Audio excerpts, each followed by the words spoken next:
Hello there. Good morning. It's another version of something to talk about. And I've relocated to a different room in my house. I did too. I stepped outside. I'm standing in front of this house down the street. In front of a haunted mansion. Ooh, It looks like because there's something coming up pretty soon that's going to be kind of creepy and crawly. Other than COVID-19. Yeah, actually, it's funny. Yes. Happy almost Halloween to you. Almost Halloween. Speaking of Halloween and COVID, I saw a funny post today on Facebook, and it says, Halloween, wearing masks, eating candy, listening to scary stuff. Isn't that what we've been doing the last 6 months? Exactly. Exactly. And I've been telling everybody, everybody's been talking about, should we wear masks? Should we not wear masks and all? Tomorrow, everybody's going to be wearing a mask. Yeah. Of some sort.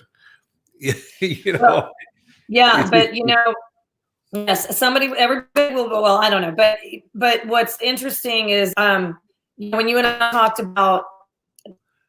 talking about trick or treating during COVID, of course, me, I went online and just started to kind of bounce around and look to see what some of the recommendations were for trick or treating and staying safe. And if you're not comfortable with trick or treating this year, what are some other options and all of that? One fact that I came across, or not fact, but I guess recommendation is that wearing a mask, like a traditional Halloween mask, is not a substitution for wearing a regular mask.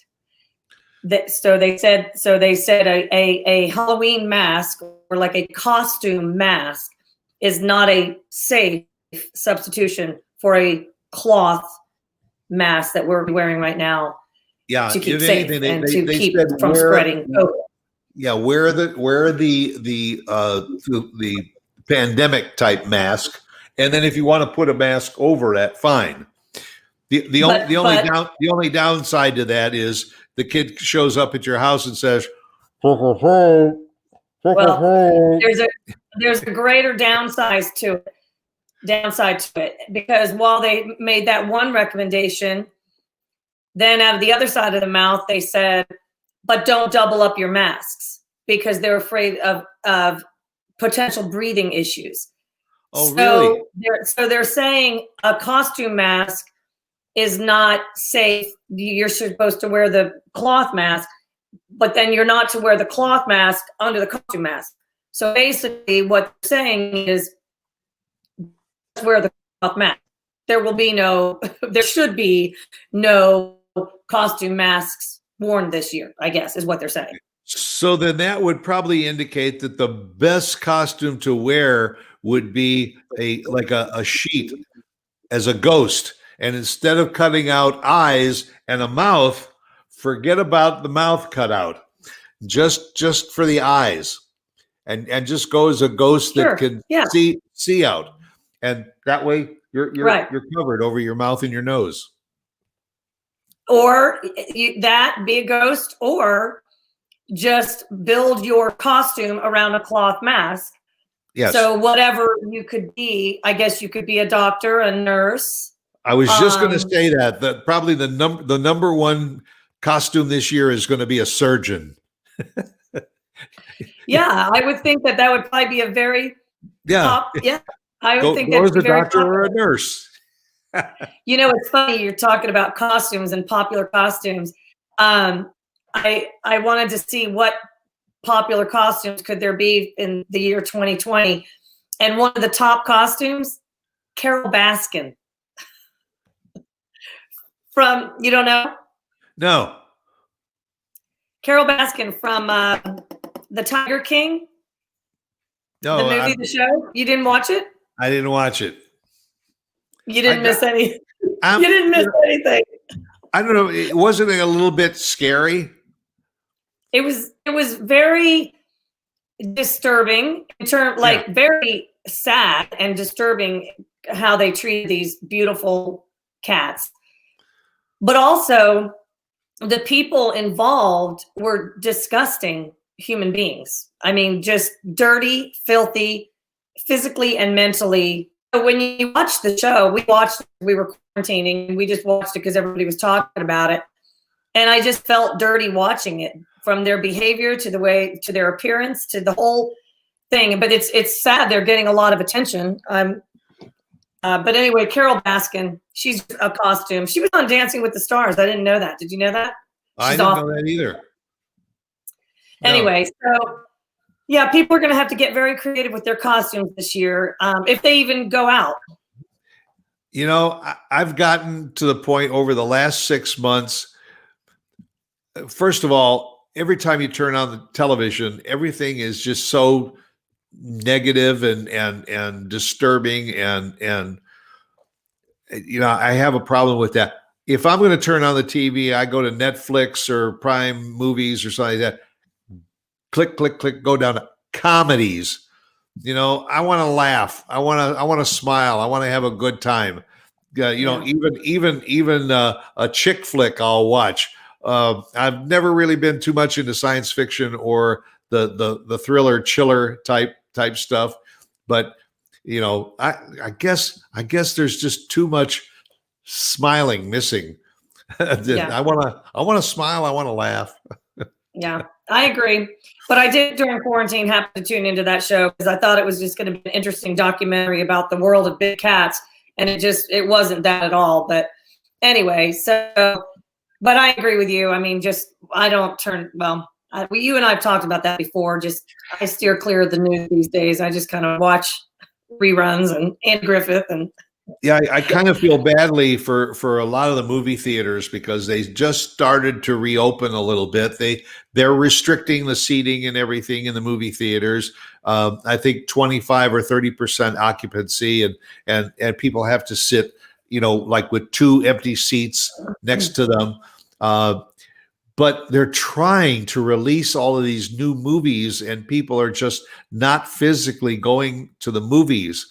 I think they will sit at home, and when they are released, like on some of these other streaming channels and all, you can rent that movie for $5.99 or $6.99. It's a first run movie, and people say, I'll just do it from the comfort of my home. I can have pizza or popcorn or whatever I want and make it like a movie experience. And it's driving that movie industry from the places that show the movies right up to the movie studios that are really hurting because they know that putting millions of dollars into a production of a movie, they may not be able to recoup their money or make a profit because the movie is not going to generate the kind of income that it needs to do. Yeah. I don't know when that will come back and when people will feel comfortable going, you know, to a movie theater. We actually, have you been to one over the last 6 months? I was just going to say, yeah, a friend of mine had a birthday party, and you could actually rent out the entire theater, and you could then have a private viewing of not just any movie. They had given you kind of a list of movies you could pick from. And we did that, and it was nice and fun. I mean, but they were it sounds to me like just getting desperate and just trying to bring people in however they could. So they thought if they could reach out to private parties, even if you're, you know, more than 10, if you're kind of together and you're a private party, that's one way of getting, I guess, some kind of revenue generated, and opening up your theater at least, you know, to a private party. So that's the only time, but I'm not a big movie goer under normal circumstances. I prefer the experience at home and just kind of, you know, every now and then if I feel like it's a movie that needs to be seen on a big screen, obviously I will. But right now it's not a place that I'm, you know, just busting to get back to. But I know there are a lot of people who love going to movies, and my parents love going to see movies. And I'm a big movie goer. I enjoy going to the movies. I enjoy seeing something on a big screen, especially if it's a movie with some kind of action or so in it. To experience it. But I'm curious, when you said you went to this party, and Was the theater really cognizant of keeping social distancing and making sure that everything was clean and safe for everybody that was there? I mean, I'm assuming that the place had been cleaned. I didn't see anybody clean in the process of cleaning, but I'm assuming that the place had been cleaned. Yeah. We were just a private party, so it was just us in the big theater alone, and we were not more than 10 people. And we did sit near each other. They didn't make, because we came together as a group. Kind of like Right. if you go out to dine right now at a restaurant, you come in, you wear your mask to the table, you can take your mask, but you can sit with your people when you come together. So you're not sitting 6 Right. feet apart. So we didn't Well, sit. usually there's not people at the table to the Right. left or right of you. Right. They Right. yeah. But I'm just saying your party can sit together. So in the movie theater, they didn't make us sit 6 feet apart. So we all sat together in the movie theater. And Yeah. in the lobby, no, people were milling about, just kind of the way, masks on, of course, but just kind of milling about and getting to their designated theater. And I mean, How long ago was this? we are getting closer than 6 feet to people. If Yeah. you've been to a mall lately, if you've been to a store, a restaurant, I mean, people cannot pass each other 6 feet apart. So we are passing each other, but the whole 6 feet distance. I talked to a friend of mine who happens to be a doctor, and she was explaining to me that the 6 feet distance rule. She said to me, you have to understand there are a lot of things that need to happen during that time that you are together within 6 feet. You have to be together longer than 10 minutes for it to be a risk. If you're within 6 feet, you have to be together longer than 10 minutes. There has to be actual spray, ingestion, and so it's not just passing by. That's not a great risk to just pass by somebody. So I think that everybody is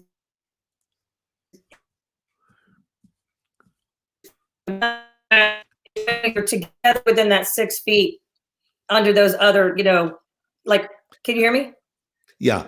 Yeah. You Okay, because I froze couldn't up hear you. there for just a second. Yeah. I think that part of this virus that makes it different from others is they said that viruses do have a weight, and that when people would sneeze, like in a flu virus, it could become airborne and it could spread for many, many feet. That the COVID virus has a tendency that if somebody does have it and it spreads, it goes out and it drops. That's where they came out with that 6 foot distancing thing, was that if it might be an issue, that generally it's going to fall. And that means it's going to fall to the ground or it's going to fall on a surface. That's why they were telling everybody to be very, very cautious of surfaces, because you sometimes have a tendency of putting your hands on the table and then you do one of these or something. And that was some of the risk factors. But I'm curious how this is going to affect millions and millions and millions of children tomorrow, because even going back a few months, I think we all thought in June and July, well, okay, that this probably will all start to subside a little bit. So by the time we get to fall, the kids will go back to school in the classrooms and all. And that by the time we get to Halloween, things may be back to normal. Now, all of a sudden, it's almost the reverse. We've started to see a little bit of an upward trend, a little bit more of a spike. And the weather's going to cooperate tomorrow, but it's going to be interesting to see what homeowners are going to do for Halloween, and then what parents are going to allow the children to do for Halloween. I think the traditional kids running door to door and everybody opening up their doors and passing out the candy, I think that's probably going to be restricted a little bit this year. I mean, I just can't imagine that the kids come up and knock on the door or press your doorbell, and after they leave, you're going to run out there with a Lysol wipe and wipe down your doorbell and wipe down the door handle and everything for the next couple of kids to come by.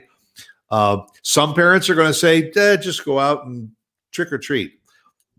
So Yeah. I think there's some things that people are doing. Some communities are getting together. It was a little bit novel. What they were saying is to have people go out in front of their homes with their own bags of candy and have a drive-by Halloween. Have the kids go by in the car. The windows are down. The kids are wearing their costumes and everything. And you just reach in the car and you drop candy in their bag, and then the next car comes up and you do the same thing. It's a novel idea, but it seemed to me to be kind of a safe idea. At least you don't have to physically be opening and closing your door. Yeah. So have you heard of any other ideas out there? I think, it's a personality thing too. Like you said, some parents will feel comfortable going out with their children and going to whatever houses have their lights on. I think that's if you're not comfortable going out, simply don't go out. There are certainly, especially if you have younger kids, there are certainly things that you can do at home to make Halloween fun for them this year. And you could just go online, and there are so many alternative kind of things that you can do. Hide the treats around your house. Let the kids go on a little treat hunt, scavenger hunt, look for the treats, collect whatever, carve pumpkins, watch scary movies. You can go online, do arts and crafts, bake Halloween things with the treats. I mean, if you're not comfortable going out, there are certainly a lot of things. And I know people who have young children, and that's exactly what some of them are going to do. We had one family next door to us who has little kids, and they actually texted a few houses in the like kind of neighborhood here who they knew well, and said that they were going to let their kids trick or treat. They did an early trick or treating because they were going out of town. And so we were all prepared, and I had their treats individually packed. And so, and it was brother and sister. And so they came around and went to designated houses. We knew they were coming. They stayed outdoors. The parents were sure to, we washed our hands before we handed the treats out. They washed their hands before they ate the treats. I mean, there are certain things that is just common sense right now. The washing the hands, is something that obviously you should do before you hand out the candy, after you get the candy. If you do go out with your children, bring your hand sanitizer, make sure they're doing that periodically throughout their, trek through the neighborhood. But if you're not comfortable going out with your kids, find something fun to do at home so that it's still a fun celebration, just done a little differently this year. Yeah. I mean, I think you're absolutely right. I think you brought up a good point. If you've got kids, make a little scavenger hunt, or like an Easter egg hunt in the house. Take the candy and hide it all over the house, and spend a couple of hours letting the kids go around trying to pick it up. Yeah. That's a good idea. You can Google, by the way. I mean, because I don't have young kids right now, and so, well, not anymore. But I was curious, and there's so many ideas that you can do inside. But if you are comfortable going out, then go out. And, people who are comfortable handing out candy will tell you so by turning their porch lights on. And if there's a porch light on, then you know that you can go to that house and they're comfortable, right, and you're comfortable, and you've made that choice, and you can go. Now, I still would think that you would be careful to collect the candy and not eat the candy while you're walking, and wait till you get home and wash hands. And if you're really paranoid, spray your packages down with Lysol before you. I don't know. I mean, it depends again on how, how you feel, like your personality, and kind of how nervous you are about the whole virus. So if you are one of those nervous people, there are ways that you can safely trick or treat. Well, one of the suggestion was you said put the porch light on and put a little table out there with a bucket of candy, and maybe a little note that says take 2 pieces, or take 3 pieces or so. Yeah. Don't fill the whole thing up, because I can guarantee you your trick or treating is going to be gone in 10 minutes. Yeah. But put a nice basket out there, or a bowl or whatever, and let the kids take a few pieces and go on. And then when you look out the window and you see the bowl's getting a little low, put some more in there. That's Yeah, another safe way to do the process. you could even sit out there. Oops, you could even sit out there, with them and with your candy, your treats or whatever. And those long teachers use them, the pointers. It's on a long stick with a hand, a finger, or whatever. Yeah. You could sit at your table. You could be outdoors. You could be sitting outdoors, and you could put the treat and hand it to the kids or whatever. So you're distancing, and they would probably think that'd be very fun. And so you could be outdoors wearing your mask. We got one of those things like a little gun on the one end and a little gripper on the other end. Exactly. You put the candy on it. Say, here you go. Exactly. So you could be kind of put your chairs down toward the sidewalk, and you can be sitting back and put the treats and give one to the kids or whatever. There's also they're calling it a candy chute made out of PVC pipes, and yeah, and the way it's designed, I actually watched a YouTube video on it. If you just go to YouTube and put in candy chute, put in COVID, candy chute, PVC pipe, whatever, one of those words will bring it up. It's a very easy thing to make, and it'd be fun for the kids to actually make it because it's very simple. Just PVC pipe, a couple elbow kind of brackets, whatever they're called. It tells you exactly what you need. It's inexpensive, it's easy, fun to make, and it's actually fun to use. So basically, once you build this chute, you put the candy in the top, and it shoots down through the PVC pipe all the way to the trick-or-treaters. So you could be sitting up on your porch and just put your candy through the candy chute, and the candy shoots right out. Send it straight down. Yeah. So I mean, isn't that cute? It's fun. I mean, look, we're talking about ways to make the best of the situation. That's all you can do. I mean. Or put a little catapult on your porch and everything, and you put the candy in the catapult, and like a slingshot. You pull it back and and send it airborne. Let the kid go run after it. You can be as creative as you want to be. You're standing there motionless. You're like, yeah, you just have to be careful you don't shoot.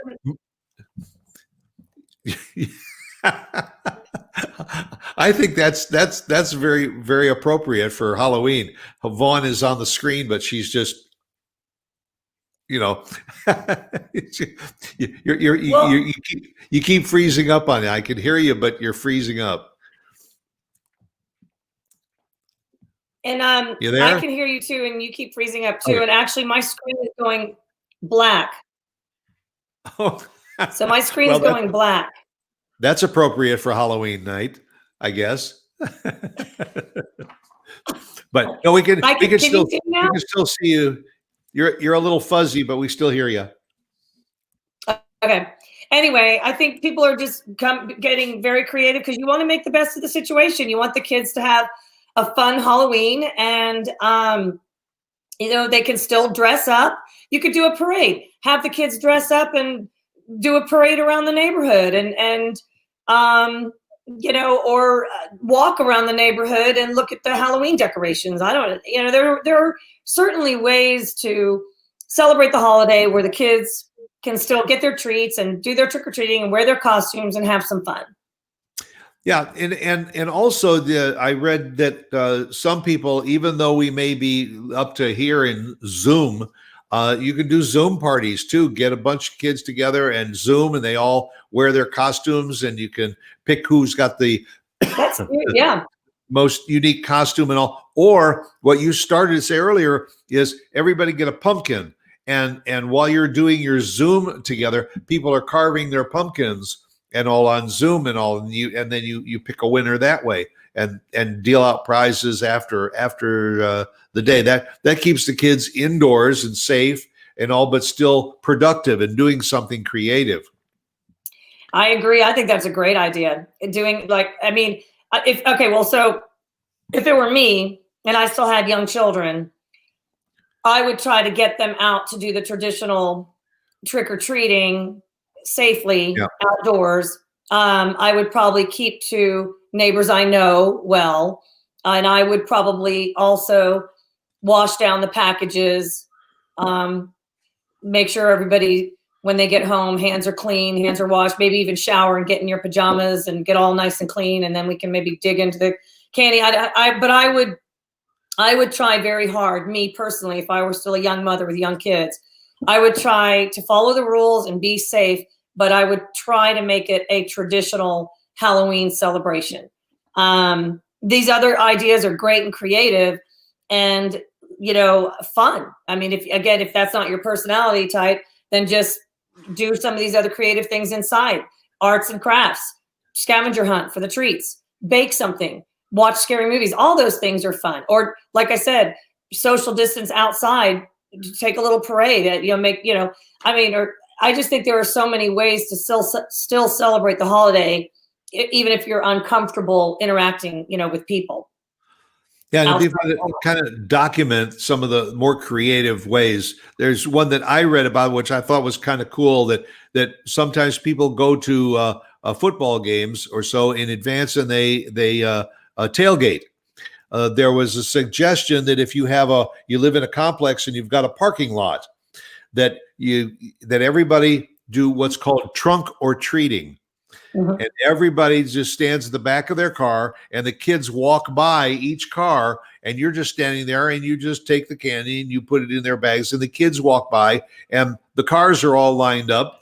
Obviously, they're about 6 feet apart, and you just drop the candy into the kids, that they go into their car, go on home. Yeah. Trunk or treating. So, there's a lot of ways of being creative. I think probably the easiest, considering it's the day before Halloween, probably the easiest is, instead of standing inside your home, if you want to participate, perhaps go to the end of your sidewalk and all, so that the kids can walk by in front of your home. You can have your candy and you can drop it in and say a few words with, social distancing. And then they go on down to the next house where people are out in front of their homes. It's probably one of the safer ways of doing it, and still not ruining the essence of what Halloween is and means to the kids.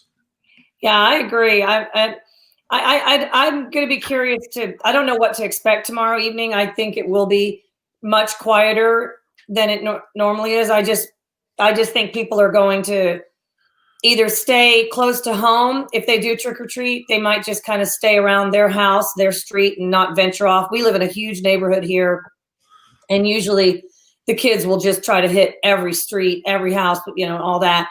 But I think it'll be much quieter. I'm not going to buy as much candy as I normally do, because that's just my prediction.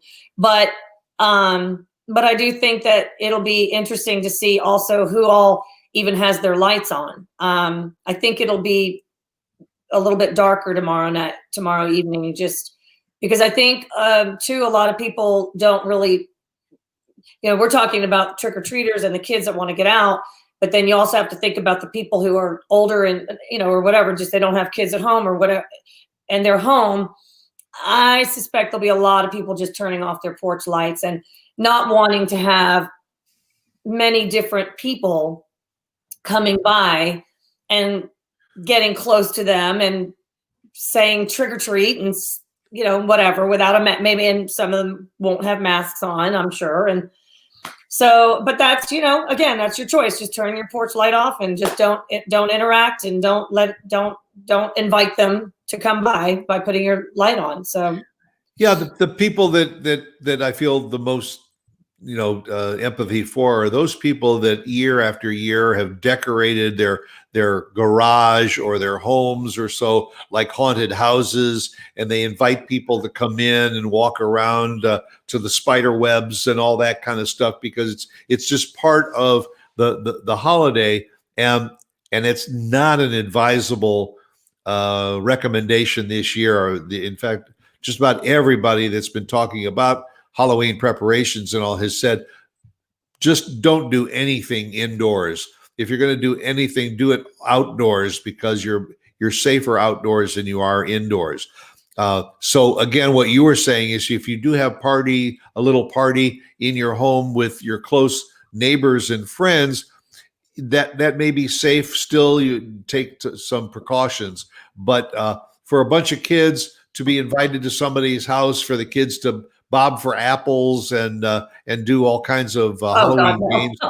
Probably not a good idea this year. I would think bobbing for apples would be the last thing anybody would want to do. By the way, ever, like bobbing for apples has always kind of grossed me out.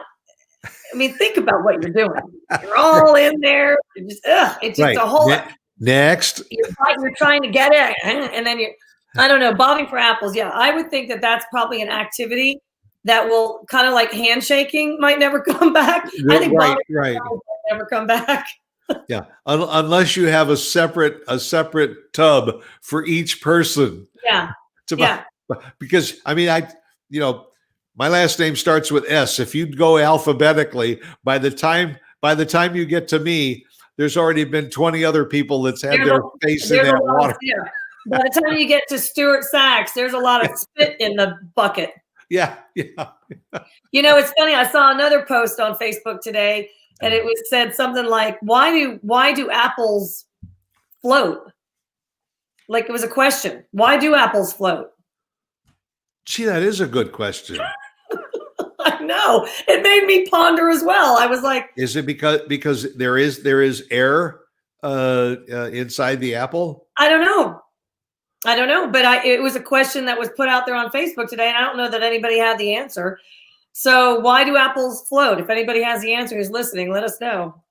Yeah, type it in if you know somebody that's listening and watching this is probably going to Google it right now. I know. To find out. Yeah, if apples, why don't we use oranges? Or well, I guess it's because it's got a rind on it.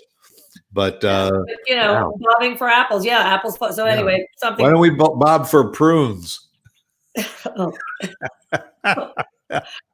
will be bobbing for prunes. They do that at the senior center. I'll bob for candy. I'll bob for bobbing for apples. That's a good question. Interesting question, and it's something I had never given much thought to before. But if anybody has the answer, they need to let us know. So you've got a grandson, Stuart. I know. So you've got somebody young, kind of still in your world. What are y'all going to do? Is he going to get out? Are they going to trick or treat, or what's their plan? I don't know. A couple of weeks ago, I think he was starting to put together a costume.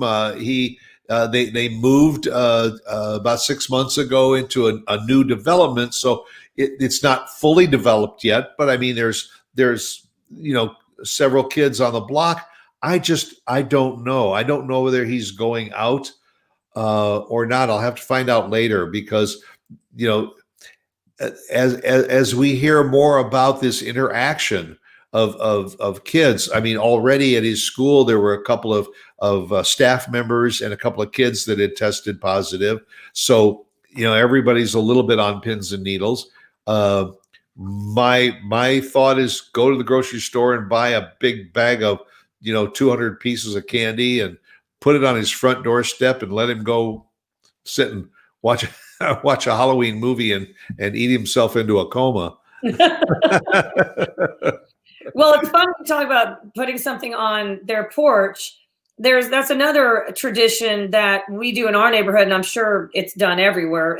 They call it boo. I think you talked about this before when we've talked about Halloween. Booing, BOO, to boo somebody. So what it is you basically, you put together a little goodie bag of not only treats, but you can put little, like little dollar store items in there, like silly putty or, a little glow in the dark wand or, just little goodies. Some candy, maybe cute Halloween pencils, a little Halloween pad, or whatever.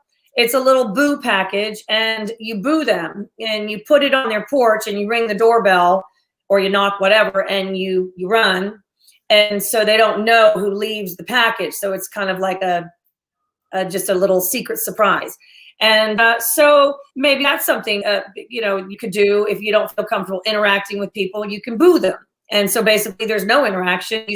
You go to these little houses that you choose to go to, friends that you choose to boo, and you do a little drop and run. And it's fun if you can hide behind a bush and watch them open the door. And I always think it's a good idea, because we used to do this with our kids. I always think it's a good idea to notify the parents first ahead of time, so that the kids go to the door, so that the kids know that they can go to the door. We're about to come. Make sure that little Johnny, whatever, is the one to answer the door.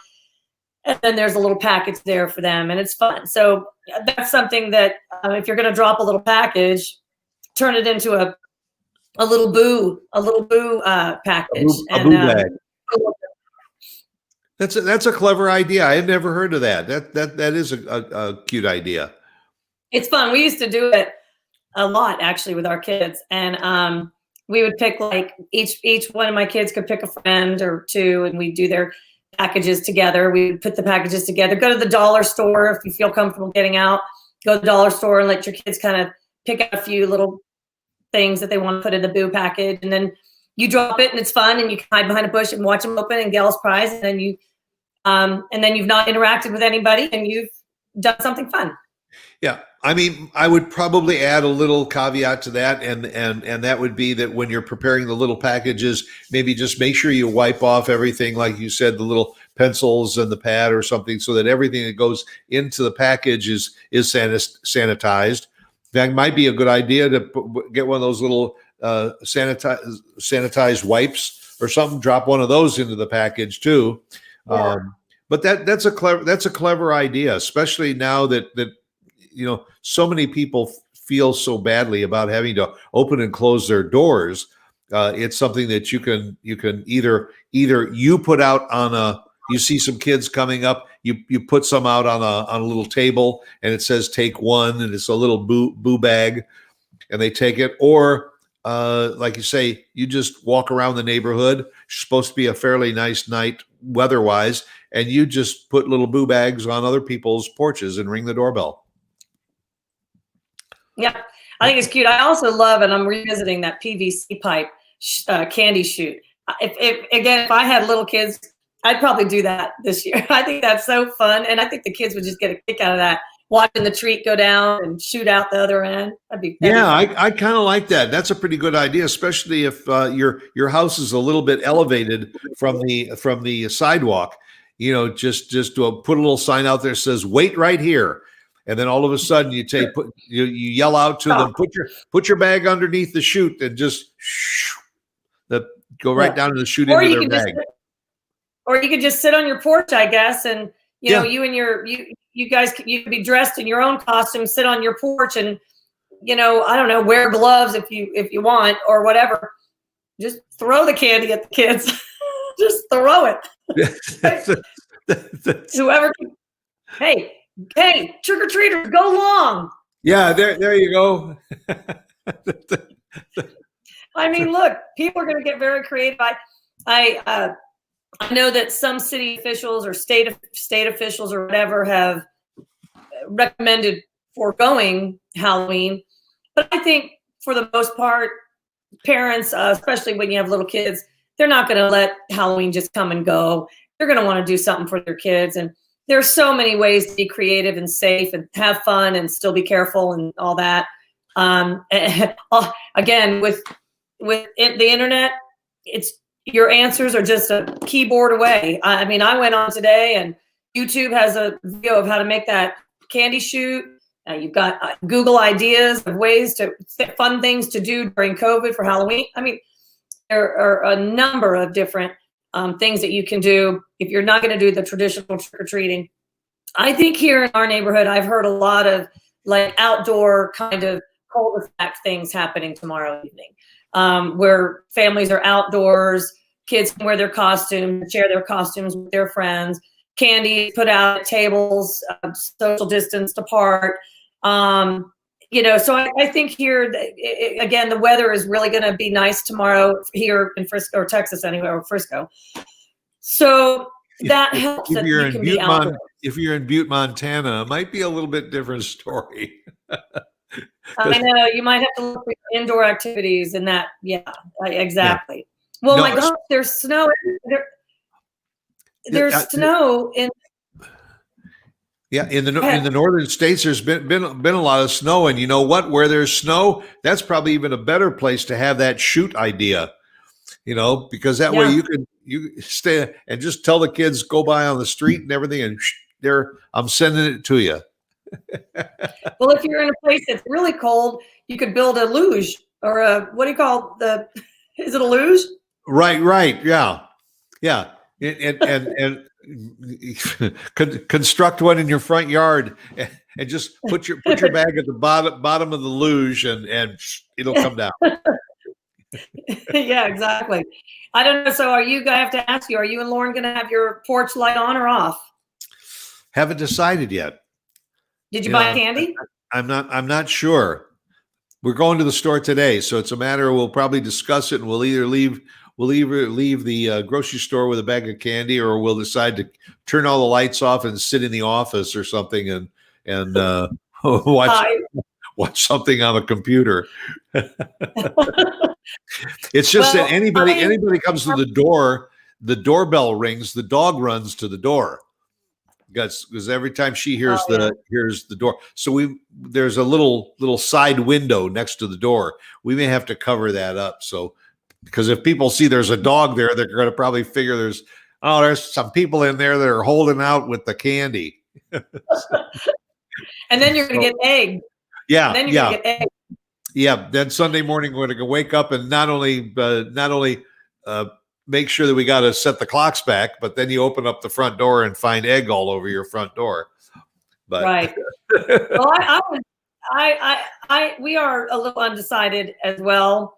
I don't know. I have candy, like I said, and I might just keep the light on in the earlier part of the evening, because that's when the little ones come around. But I'll probably turn it off.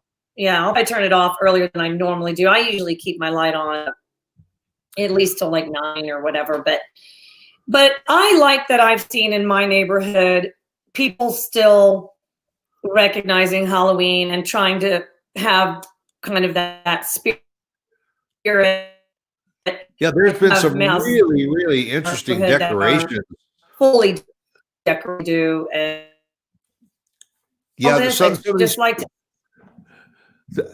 these people have these decorations out there with the spotlights that have little ghosts and all that'll be projected all over the front of the house, and these big 20-foot tall things that they put a blower in, and it's moving.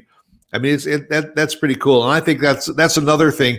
Put the kids in the car and drive around the neighborhood too, and let them see the decorations and the lights. And many of them have sound too when you go by. I've got a neighbor down the way that has it's like a photo cell, and when somebody walks by the house, smoke comes out from behind the trees and everything, and there's a little audio that and so it's pretty cool, and that's something that's worth seeing too, and from the safety of the car. Absolutely, that's a great idea. Just go for a drive and look at the decorations, and pick up a pizza and head home and watch some scary movies. Yeah, and if you're in doubt, buy a bag of candy anyway, because even if you turn your lights off and everything, you got candy. You got candy. You got candy. It's a win-win. That's right. And if you are going to take a chance and buy candy, at least buy the candy that you like. Well, and also I always do that. I always buy candy that and I don't know about you, but my top favorite chocolate candy bars are Snickers. Snickers #1, Kit Kat, and Heath. And I would throw in there Reese's peanut butter cups. Oh yes. Yeah. Wow. Definitely. Yeah. Just have the candy on hand. You might change your mind, and if you don't change your mind, then eat your candy. That's right. Enjoy yourself, and make an appointment. And make an appointment next month to go see your dentist. And yeah, exactly. And by the way, there are some cute. We're talking about wearing masks. There are some really cute, even at like the grocery store. Little for kids, youth. You have to make sure you're buying, by the way, a youth mask when you people know that by now, I'm sure. But anyway, cute little Halloween masks for kids right now. Like they're out there everywhere. But like I've even seen them at our grocery store. And they have like little spiders on them, little jack-o'-lanterns, or just cute little Halloween design. So if you want, go get your kids some Halloween, at least make the mask kind of fun for them to wear. Yeah. Well, however you're going to celebrate the holiday, just make it safe, be cautious, and all. Make it as much fun as you can with restrictions for the kids. And we want to remind everybody that's watching us now too, that next month, middle of next month, we're going to be moving our show up to Wednesdays. November 18th will be our first show that will be moved up from Fridays to Wednesdays. So you'll be able to catch both of us in conversation on Hump Day instead of later in the week. So you watch for some promos, but it's flashing on the screen too to remind everybody. Isn't that professional? So go out, make it a good Halloween tomorrow evening. Make it safe. Don't forget, when you come back from trick-or-treating, turn your clocks back an hour, because Sunday is daylight savings time. And also, don't forget, next Tuesday is election day. And if you haven't voted already, make sure you get out and cast your vote next week on Tuesday. So go out and make it a good one. That'll do it for something to talk about. And she's still Vaughn. He's still Stuart. And we'll catch you again right here next week at 11 o'clock for something to talk about. Happy Halloween.